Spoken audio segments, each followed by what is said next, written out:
Hi everyone, welcome back to our channel and finally double A and triple A का paper जो ACCA में होते हैं वो खत्म हो गया है। एंड अब मैं 15 दिन के लिए थोड़ा सा टेंशन फ्री हूँ उस पर्टिकुलर सब्जेक्ट से। मेरा वापस सारा ध्यान आ चुका है डीयू की प्लेलिस्ट पे। गाइस, आज हमने अभी तक क्या किया है, अभी हमारा सिर्फ 2 चैप्टर हुए हैं एंड हम थर्ड चैप्टर पर है। थर्ड चैप्टर में हमने अभी तक सिर्फ top down approach and bottoms up approach करी है एंड कुछ तरीके सीखे हैं जिससे हम एनालिसिस करते हैं। फंडामेंटल एनालिसिस इस चैप्टर का नाम था जहां तक मुझे याद है। और मैंने आपको बताया था इंसेंट्रिक वैल्यू का क्या मतलब होता है, राइट? मैंने बहुत सारे एग्जांपल्स देके आपको वो पर्टिकुलर टर्म समझाया था। When it comes to second topic that is EIC framework, जो हमारा सेकंड लास्ट टॉपिक होने वाला है, इसके बाद मैं सिर्फ स्टॉक वैल्यूएशन मॉडल करवाऊंगी और मेरी तरफ से ये चैप्टर खत्म हो जाएगा। नाउ ये पूरी वीडियो में मैं आपको ईआईसी फ्रेमवर्क समझाने वाली हूँ, ठीक है? इसके अलावा हम इस पर्टिकुलर चैप्टर में, इस पर्टिकुलर वीडियो में कुछ नहीं करेंगे। ईआईसी होता क्या है? EIC is economy, industry and company framework. Okay, guys, आपको याद है टॉप डाउन अप्रोच? याद है? Do you remember this example? Do you remember Skippy? Yes, EIC framework is an example of top down approach of fundamental analysis, जहाँ पे हम सबसे पहले देखते हैं इकोनॉमी, फिर हम देखेंगे इंडस्ट्री एंड देन फाइनली हम देखते हैं कंपनी। ऐसे करके हम हर एक फैक्टर एनालाइज करते हैं बिफोर एक इन्वेस्टर अपना पैसा इन्वेस्ट करे। EIC, as I told you, economic, industry and company analysis, एक एक करके हम तीनों एनालिसिस के बारे में पढ़ेंगे और ईआईसी फ्रेमवर्क हमारा खुद ब खुद हो जाएगा। सबसे पहले बात करते हैं इकोनॉमिक एनालिसिस। देखो, बिफोर हम मूव करें टू इंडस्ट्री टू फर्म, हमें सबसे पहले ये एनालाइज करना जरूरी है कि हम कैसी इकोनॉमी में पैसा इन्वेस्ट कर रहे हैं। क्या हम डेवलप्ड इकोनॉमी में कर रहे हैं, क्या हम डेवलपिंग में कर रहे हैं, या हम अंडर डेवलप में कर रहे हैं? अब आपको ये सारी चीजें कैसे पता चलेंगी और ये हमारे लिए जानना क्यों जरूरी है? इकोनॉमिक एनालिसिस बेसिकली क्या होता है? जब हम सारे फैक्टर्स पढ़ते हैं इकोनॉमी के, जो हमारे इन्वेस्टमेंट डिसीजंस को इम्पैक्ट कर सकता है, ऐसे फैक्टर्स जो हमारी स्टॉक मार्केट को इम्पैक्ट करेगा, और जो भी हरकतें स्टॉक मार्केट में होगी, ऊपर नीचे ऊपर नीचे ऊपर नीचे ऊपर नीचे, वो हमारे डिसीजन को इम्पैक्ट करेगा, वो हमारे डिसीजन को इम्पैक्ट करेगा। जैसे मैं आपको कुछ एग्जांपल देना चाहूंगी, जैसे GDP, inflation, interest rate, exchange rate, balance of payment. Guys, अगर आपको याद है, हमने ट्वेल्थ में सीखा था मैक्रो इकोनॉमिक्स। हमारे दो इकोनॉमिक्स के सब्जेक्ट होते थे, एक होते थे माइक्रो इकोनॉमिक्स और एक होते थे मैक्रो इकोनॉमिक्स। मैक्रो इकोनॉमिक्स जो हमें इकोनॉमी के बारे में बताता था, जो हमें ओवरऑल बताता था, वो ही आपका इकोनॉमिक एनालिसिस होता है। बेसिकली इकोनॉमिक एनालिसिस में एक बहुत इंपॉर्टेंट फैक्टर होता है पॉलिटिकल। अगर आपने रिसेंटली देखा हो, जब मैं ये वीडियो बना रही हूँ, अभी रिसेंटली इलेक्शन के रिजल्ट आए हैं यूएस में, जहाँ पे डोनाल्ड ट्रंप एक और बार प्रेसिडेंट बन गया है। तो पॉलिटिकल फैक्टर, पॉलिटिकल एनवायरनमेंट बहुत जरूरी है इकोनॉमी में समझना, कि उस पर्टिकुलर कंट्री की, उस पर्टिकुलर इकोनॉमी की पॉलिटिकल समस्या कैसी है। फॉर एग्जाम्पल, अगर मैं यूक्रेन की बात करूं, उनका भी अनस्टेबल चल रहा है, but when it comes to US, it has again become very strong when the Trump has come into the picture. आपको देखना पड़ेगा क्या पर्टिकुलर पॉलिटिकल स्टेबिलिटी है उस पर्टिकुलर कंट्री की, बिकॉज वो आपके फाइनेंशियल मार्केट्स को बहुत ज्यादा इंपैक्ट कर सकते हैं। फॉर एग्जाम्पल, अगर मैं कुछ कंट्रीज की बात करूं जहां पे करप्शन बहुत ज्यादा है, कुछ इकोनॉमिक पॉलिसीज अच्छे से नहीं बना रखी, गवर्नमेंट बहुत ही ज्यादा अनस्टेबल है, क्या आप ऐसी कंट्री में जाके इन्वेस्ट करना चाहेंगे? क्या आप ऐसी कंट्री में जाके इन्वेस्ट करना चाहेंगे? नहीं। अगर आप एक इंटेलिजेंट इन्वेस्टर से पूछे, जैसे मैं, जस्ट किडिंग, ठीक है, अगर आप इंटेलिजेंट इन्वेस्टर से पूछे, तो ऑब्वियसली उसे ऐसी इकोनॉमी में पैसा इन्वेस्ट करना पसंद आएगा जहां पे चीजें स्टेबल है, जहां पे चीजें स्टेबल है। तो ये सारी डिस्कशन से हम एक बात तो बहुत अच्छे से कंक्लूड कर पा रहे हैं कि मैम, इकोनॉमी का एनालाइज करना, इकोनॉमी का एनालिसिस करना बहुत ज्यादा जरूरी है। क्यों? क्योंकि इससे हमें ये पता चलेगा कि मैं सही इकोनॉमी में पैसा इन्वेस्ट कर रहा हूँ और क्या मैं सही टाइम पर इन्वेस्ट कर रहा हूँ। अगर आप वॉर के टाइम उस कंट्री में पैसा इन्वेस्ट करते, यूक्रेन वाले वॉर में, तो क्या आपको लगता है आपको अच्छे रिटर्न्स मिलते? नहीं मिलते। So what is the correct economy and what is the correct time to invest, ये मेरे को इकोनॉमिक एनालिसिस बताने वाला है। अब इकोनॉमिक एनालिसिस में बहुत चीजें आती है। एक आती है हम इकोनॉमी को ग्लोबल लेवल पे पढ़ सकते हैं और एक हम डोमेस्टिक लेवल पे पढ़ सकते हैं। ठीक है। ग्लोबल इकोनॉमी के लिए आप याद रखोगे ग्रेप, अभी बताऊंगी ये ग्रेप कैसे फिट होगा। और जो डोमेस्टिक के लिए आप याद रखोगे इंस्टाग्राम राइस। तो बेसिकली आपने एक ग्रेप की फोटो इंस्टाग्राम पे आजकल बहुत ट्रेंडिंग हो गई है। So grape is trending on Instagram, grape rice, and ये सब क्या है? इकोनॉमी एनालिसिस के शॉर्टकट। मैम नहीं समझ में आया, क्या आप हमें अच्छे से समझा सकते हैं?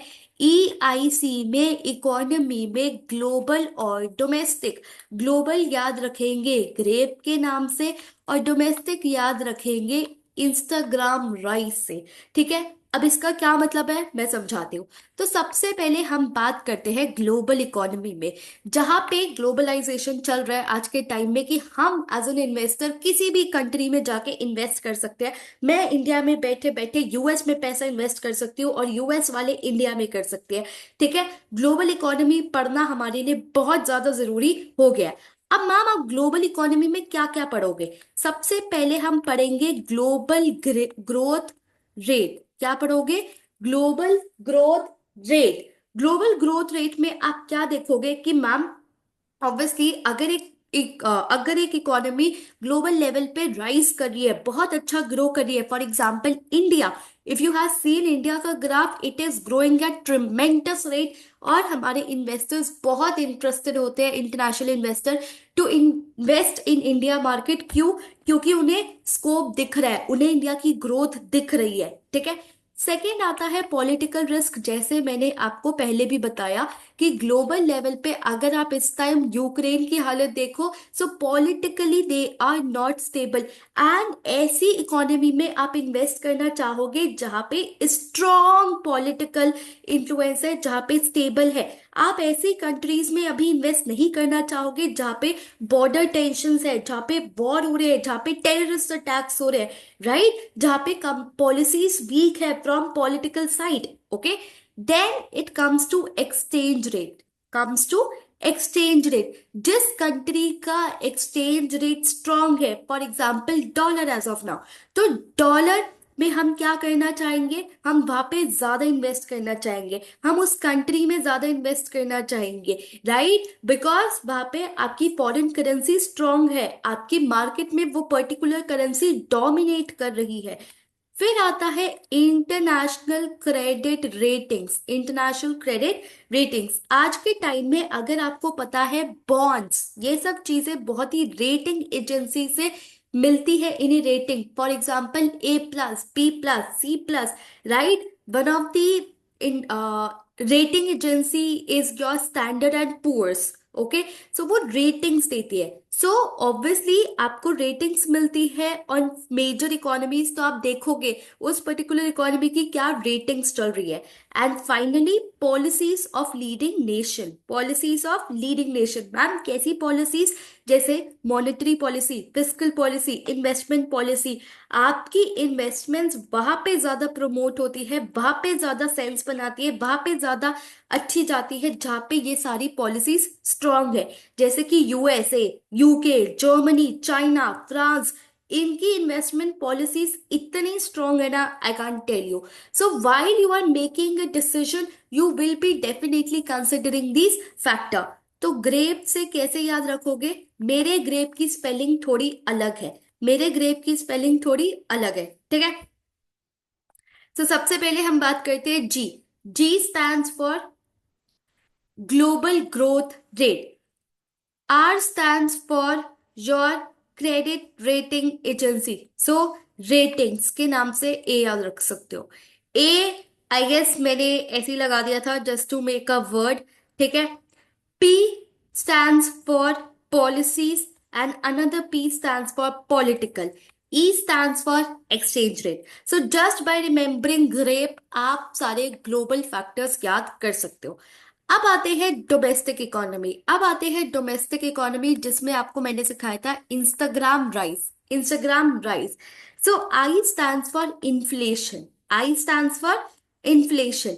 देखो इन्फ्लेशन बेसिकली क्या होता है। इन्फ्लेशन, अगर मैं पहले 1,000 रुपए के 10 टोमेटोज खरीद पा रही थी और 1,000 रुपए के अब एक टोमेटोज खरीद पा रही हूँ, तो that is inflation. That is inflation, जहां पे आपकी परचेजिंग पावर कम होती जा रही है। आपकी परचेजिंग पावर कम होती जा रही है। ऑब्वियसली ऐसी कंट्रीज जहां पे इन्फ्लेशन बहुत ज्यादा है, for example India, right. This is the reason, क्योंकि यहाँ पे लो इन्वेस्टमेंट्स होती है। यहाँ पे लो इन्वेस्टमेंट्स होती है। By, because you will be saving your money for yourself. आप इन्वेस्टमेंट से ज्यादा अपने आप को सर्वाइव करने की ज्यादा सोचोगे, सर्वाइव करने की ज्यादा सोचोगे। जी stands for GDP growth rate. जैसे हम ग्लोबल ग्रोथ रेट देख रहे थे, वैसे हम जीडीपी देखेंगे, gross domestic product. Gross domestic product, right. हम ये देखेंगे, इंडिकेटर देखेंगे, क्या इकोनॉमी की स्टेट है, क्या इकोनॉमी की स्टेट है। For example, obviously GDP of USA is different from GDP of India, right. So हम जीडीपी देखेंगे, क्या देखेंगे, जीडीपी देखेंगे। R, R stands for your interest rate. R stands for interest rates. अगर आपकी इकोनॉमी में ज्यादा इंटरेस्ट रेट्स है, हाई इंटरेस्ट रेट है, इसका मतलब क्या है कि मॉनेटरी पॉलिसीज बहुत ही ज्यादा टाइट है। आपकी कॉस्ट ऑफ बोरोइंग बहुत ज्यादा हाई है, राइट। जिसकी वजह से आपकी कंट्री में इन्वेस्टमेंट्स कम होंगी। आपकी कंट्री में इन्वेस्टमेंट्स कम होंगी। खुद दिमाग लगा के सोचो गाइस, क्या अगर आपको पता है कि मुझे एक कार खरीदनी है जिसके ऊपर मुझे तगड़ा इंटरेस्ट देना है, क्या आपके पास पैसे बचेंगे इन्वेस्ट करने के लिए? नहीं बचेंगे, right. Then I stands for infrastructure. I stands for infrastructure. एक इकोनॉमी जहां पे आपका इंफ्रास्ट्रक्चर फैसिलिटीज बहुत अच्छी है, क्या क्या आता है, रोड, टेलीकम्युनिकेशन, पावर, वो ऑब्वियसली प्रेफर करी जाती है बाय इंस्टीट्यूशन इन्वेस्टर्स, एंड वहां पे इन्वेस्टमेंट ज्यादा होती है as compare to other economy.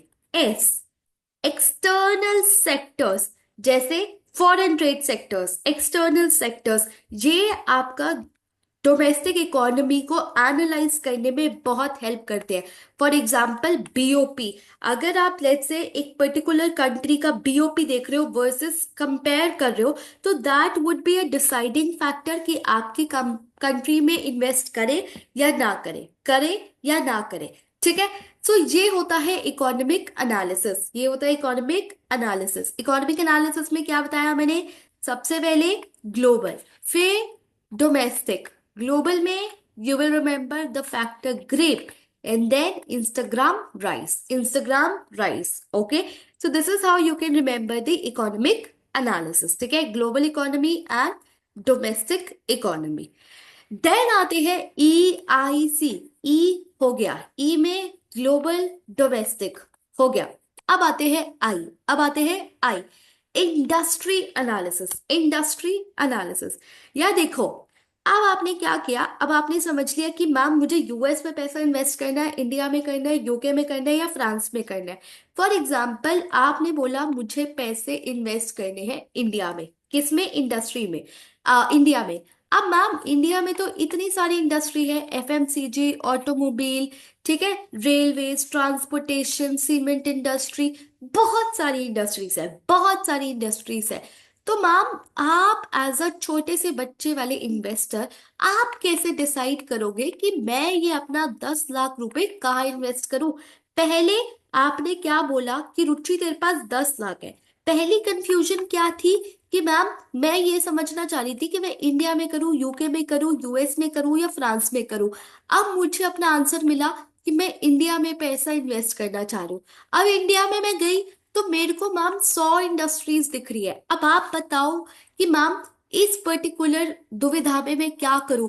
मैं टेक इंडस्ट्री में डालूं, सोलर पैनल में डालूं, एफएमसीजी में डालूं, ऑटोमोबाइल में डालूं, किसमें पैसा डालूं? पागल कर दिया आपने, इतनी सारी ऑप्शन। मैंने कहा ठीक है, अब तू कर इंडस्ट्री एनालिसिस। क्या कर? Industry analysis. इंडस्ट्री एनालिसिस में अब हम पर्टिकुलर इंडस्ट्री के बारे में पढ़ेंगे, ठीक है, एंड देखेंगे कि मैम उसका क्या क्या चीजें हमारे इन्वेस्टमेंट डिसीजन पे इन्फ्लुएंस करने वाला है। तो सबसे पहले चीज जो मेरी इन्फ्लुएंस होगी वो होगी nature and type of industry. Nature and type of industry. दो तरीके की टाइप होती है, एक होती है साइक्लिक इंडस्ट्री और एक होती है डिफेंसिव इंडस्ट्री। साइक्लिक इंडस्ट्रीज वो होती है जो आपके पर्टिकुलर इकोनॉमी से इंपैक्ट होती है। फॉर एग्जाम्पल, अगर आज मैं बोलूं कि भाई कोविड वापस आ गया, रिसेशन वापस आ गया, राइट, सबसे पहले कौन से गुड की इंपैक्ट होगी? Luxury goods, luxury industries, obviously jewellery industry, वो सबसे ज्यादा इम्पैक्ट होगी। सो जो बिजनेस साइकिल से इम्पैक्ट हो रहा है, जो इकोनॉमी के कंडीशन से इम्पैक्ट हो रहा है, जो इकोनॉमिक कंडीशन से सेंसिटिव है, उसे क्या कहते हैं हम? Cyclical industry. क्या कहते हैं? Cyclical industry. बट मैम, क्या आपको लगता है कोविड में फूड इंडस्ट्री का कुछ बिगड़ेगा? नहीं बिगड़ेगा, बिकॉज मैम फूड सब खाएंगे, जिंदा रहने के लिए खाना तो चाहिए। सो things that will be less impacted or will not be impacted is defensive industry, is defensive industry। तो सबसे पहले आपको ये डिसाइड करना पड़ेगा कि जो आपके पास 10 लाख रुपए है, क्या मैं साइक्लिकल इंडस्ट्री में डालूं या डिफेंसिव इंडस्ट्री में? मैम, हम ना बहुत ही रिस्क प्रोन है। मैं नहीं, मैं क्यों करूं लग्जरी में? ठीक है, मैंने डिसाइड किया कि मैं एफएमसीजी में जाऊंगी। किस में जाऊंगी? एफएमसीजी में जाऊंगी। फिर मैंने कहा यार सुन, इंडस्ट्री की लाइफ साइकिल भी देख। मैंने कहा ये क्या होता है? देखो, एक होता है स्टार्टअप स्टेज, एक होता है ग्रोथ स्टेज, एक होता है मेच्योरिटी स्टेज और एक होता है डिक्लाइनिंग स्टेज। स्टार्टअप स्टेज, जब इंडस्ट्री पहली पहली सुनी जा रही है, नया प्रोडक्ट आया है, नया टेक्नोलॉजी आ रही है। फॉर एग्जाम्पल स्मार्टफोन्स जब हमारे बहुत पहले आए थे, स्मार्टफोन्स, टीवी, ये सब आए थे। फिर आता है ग्रोथ स्टेज, फिर आता है ग्रोथ स्टेज। ग्रोथ स्टेज जब थोड़ी कंपनी ग्रो कर रही होती है, जब इंडस्ट्री ग्रो कर रही होती है, जहां पे ज्यादा प्रॉफिट होता है और कम कंपटीशन होता है, कम इंडस्ट्रीज होती है, कम कंपनीज होती है, and higher profits, higher profits, ठीक है। मेच्योरिटी स्टेज, मेच्योरिटी स्टेज क्या होता है? प्रोडक्ट की डिमांड अब ऊपर हो गई है, मैक्सिमम हो गई है, ठीक है। अब ये धीरे धीरे धीरे धीरे कम होना स्टार्ट हो जाएगी, कम होना स्टार्ट हो जाएगी, ठीक है। इस पर्टिकुलर टाइम पे आपके मेजॉरिटी ऑफ इन्वेस्टर्स एग्जिट कर देते हैं। फिर होता है डिक्लाइनिंग स्टेज, जहां पे फाइनली वो इंडस्ट्री लॉसेस देना शुरू कर देती है, लॉसेस देना शुरू कर देती है, ठीक है। तो मैंने कहा मैम, हम डिसाइड करते हैं कि हम ग्रोथ स्टेज में करना चाहेंगे, बिकॉज यहाँ पे हमें सबसे ज्यादा प्रॉफिट्स मिलेंगे, यहाँ पे हमें सबसे ज्यादा प्रॉफिट्स मिलेंगे। मैंने कहा ठीक है। फिर मैंने तीसरा क्वेश्चन तुमसे पूछा, nature of product of the industry. Nature of the product क्या होता है? क्या तुम सीजनल प्रोडक्ट पे जाना चाह रहे हो या agriculture? Right, let's say sugar, sugar की ग्रोथ रेट किस पे डिपेंड करेगा? मॉनसून के ऊपर, राइट। अगर मॉनसून अच्छा है, शुगर अच्छा जाएगा, रिजल्ट्स अच्छे आएंगे, राइट। अगर मैं बात करूं दूसरे प्रोडक्ट की, फॉर एग्जांपल योर ऑटोमोबाइल, अब ऑटोमोबाइल की मॉनसून से कुछ लेना देना नहीं है, राइट, ये अपनी ग्रोथ पे है। So what type of product you are interested into? Then competition, then competition, कैसे इंडस्ट्री को तुम प्रेफर करो जहां पे आपका कंपटीशन, परफेक्ट कंपटीशन है, ओलिगोपोली है, मोनोपोली है, मोनोपोलिस्टिक है, ये सब चीजें हमने क्लास 12th में पढ़ी थी। फिर मैंने कहा पॉलिसी, कई जगह होता है कि गवर्नमेंट आपको सपोर्ट करती है। फॉर एग्जाम्पल आज के टाइम में अगर देखो तो आप सोलर पैनल्स की इंडस्ट्री को बहुत सपोर्ट मिल रहा है गवर्नमेंट की साइड से। तो आप कौन सी इंडस्ट्री में जाना चाह रहे हो, जहां पे गवर्नमेंट फेवर कर रही है या गवर्नमेंट कुछ नहीं कर रही, right. Then labour conditions, then labour conditions, trade unions, because कई कई इंडस्ट्री में सच एज एग्रीकल्चर, वो बहुत ही लेबर इंटेंसिव इंडस्ट्री है, राइट, बहुत ही ज्यादा लेबर इंटेंसिव है। बट लेट्स से ऑटोमोबाइल, वो इतना लेबर इंटेंसिव नहीं है, वो इतना लेबर इंटेंसिव नहीं है। सो ये सब चीजें आपको डिटरमाइन करनी पड़ेंगी before you make that investment. Okay, अब इंडस्ट्री को कैसे याद रखोगे? एनटीपीसी, एनटीपीसी तुम्हें पता है एक शेयर भी है, एनटीपीसी। तो N stands for your nature, sorry, wait हाँ, it stands for nature and type. तो एन टी से भी याद रख सकते हो, nature and type, nature and type में साइक्लिकल या डिफेंसिव। पी, पी से मैंने क्या बताया था? पी से I told you policy, I told you policy. C stands for first of all cycle, life cycle, वो चार cycle. C stands for competition, C stands for condition, labour condition and trade union. और C also stand, हाँ बस इतना ही याद रख लो, ठीक है? क्या सबको ये बात समझ में आई? So just to re understand, एक बार रिवाइज कर लेते हैं। ई आई सी में इकोनॉमी, इकोनॉमी में दो था, ग्लोबल डोमेस्टिक। ग्लोबल में हमने सीखा ग्रेप, यहाँ पे सीखा हमने इंस्टाग्राम राइस। फिर हमने सीखा इंडस्ट्री, इंडस्ट्री में हमने क्या बोला? NTPC 3, NTPC 3। Now let's come to C which is the last word, that is company analysis, company analysis. तो गाइस ये थे आपके इंडस्ट्री एनालिसिस के फैक्टर्स। क्या सबको समझ में आए? क्या सबको समझ में आए? अब तुमने डिसाइड कर लिया मैम, छोड़ो, अब मैंने डिसाइड किया है कि मैं पैसा इन्वेस्ट करूंगी इंडिया में 10 लाख रुपए, ठीक है? ये आया मेरा इकोनॉमिक एनालिसिस से। इंडस्ट्री एनालिसिस से मैं एक रिजल्ट पे पहुंची कि मैं पैसा इन्वेस्ट करूंगी टेक में। कहाँ करूंगी? टेक में, ठीक है? अब मुझे बात बताओ, अब मैं कहाँ जाऊं? विप्रो, HCL, कहाँ जाऊं? Where should I go? Which company should I choose now? Because ma'am अब मैं लास्ट स्टेज पे खड़ी हूं, अब आप मेरी हेल्प कर दो। मैंने कहा अब तेरे को आंसर मिलेगा सी से। कैसे मिलेगा? सी से, which is company analysis, which is company analysis. So basically company analysis is the last stage जहां पे हम कंपनी बाय कंपनी देखते हैं, कंपनी के कैरेक्टरिस्टिक्स, फाइनेंशियल परफॉर्मेंस, फ्यूचर के गोल्स, फ्यूचर के प्रोस्पेक्ट, बैलेंस शीट, P&L, सब कुछ उठा के पढ़ते हैं। एंड फाइनली हम डिसाइड करते हैं कि हम TCS में, HCL में, विप्रो में, इन्फोसिस में किस कंपनी में अपना पैसा लगाए, किस कंपनी में अपना पैसा लगाए। So obviously while you are making this decision, आप बहुत सारे फैक्टर्स कंसिडर करते हो, जैसे डिविडेंड्स हो गया, कंपनी के EPS हो गया, करंट रेशो हो गई, रेशो एनालिसिस हो गई। So that is where you consider the factors. सो दो तरीके के फैक्टर्स होते हैं, एक होते हैं फिनेंशियल फैक्टर्स और एक होते हैं नॉन फिनेंशियल।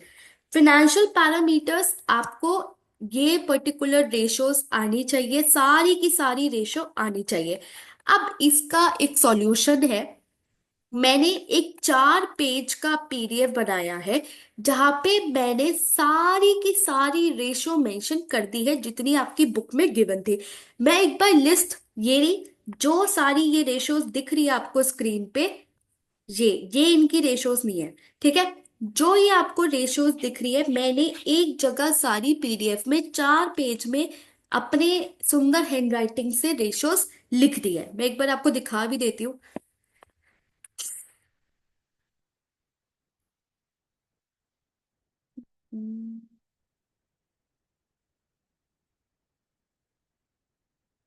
गाइज एक मिनट, वो डॉक्यूमेंट शायद खुला हुआ नहीं है, मैं खोल लेती हूँ वो document.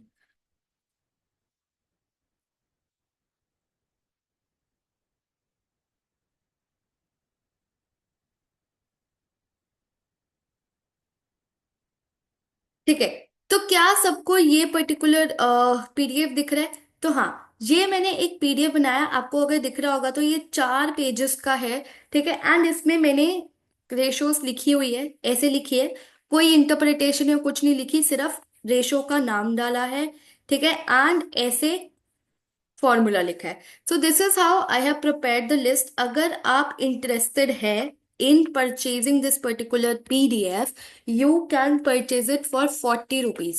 And how to purchase it, ma'am? एक लिंक है इस पर्टिकुलर वीडियो के नीचे, आप इसे पेटीएम पे पेमेंट कर सकते हैं, कैसे भी पेमेंट कर सकते हैं। एंड जैसे ही आप पेमेंट करेंगे आपको एक पीडीएफ मिलेगा। क्या मिलेगा? पीडीएफ मिलेगा, वो 4 पेजेस का।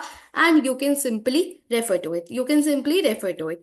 सो कंपनी एनालिसिस में फिनेंशियल पैरामीटर्स आते हैं एंड नॉन फिनेंशियल पैरामीटर्स आते हैं, राइट? सो आपको इस पर्टिकुलर चीज में क्या पता होना चाहिए? सबसे पहले, while you are doing company analysis, आपको सबसे पहले मेरे रेशियोज के फॉर्मूलाज पढ़ने हैं। क्या पढ़ने हैं? फॉर्मूलाज पढ़ने हैं। Then you have to do interpretation. क्या? इंटरप्रिटेशन। क्या मुझे इंटरप्रिटेशन समझ में आ रही है या नहीं आ रही? आ रही है या नहीं आ रही? ठीक है। So this is how you have to do the company analysis. बाकी मैं सब कुछ बता चुकी हूँ, ये आपको अपने एंड से करना पड़ेगा, ठीक है। सो that's it for this particular video. Thank you so much. अब नेक्स्ट वीडियो में हम स्टार्ट करेंगे स्टॉक वैल्यूएशन मॉडल्स। क्या स्टार्ट करेंगे? स्टॉक वैल्यूएशन मॉडल, जहां पे मैं आपको डिविडेंड मॉडल के बारे में बताने वाली हूँ, जो आपके पेपर के लिए बहुत इंपॉर्टेंट होने वाला है। आई होप सबको ईआईसी फ्रेमवर्क में ई और आई समझ में आया होगा। सी उन्हें समझ में आएगा जो मेरा पीडीएफ लेंगे और पर्टिकुलर रेशो समझेंगे। Trust me guys, ratios calculate करने के लिए आ सकती है। So even if you are not purchasing my PDF, make sure कि आप एक पेज पे अपने फ्रेंड से हेल्प लेके सारी रेशोज लिख ले, ओके? एंड जब भी आप सॉल्व करने बैठे उस पेज को जरूर लेके बैठे। So that's it for this particular video. Thank you so much. Have a great day. Bye bye. Take care.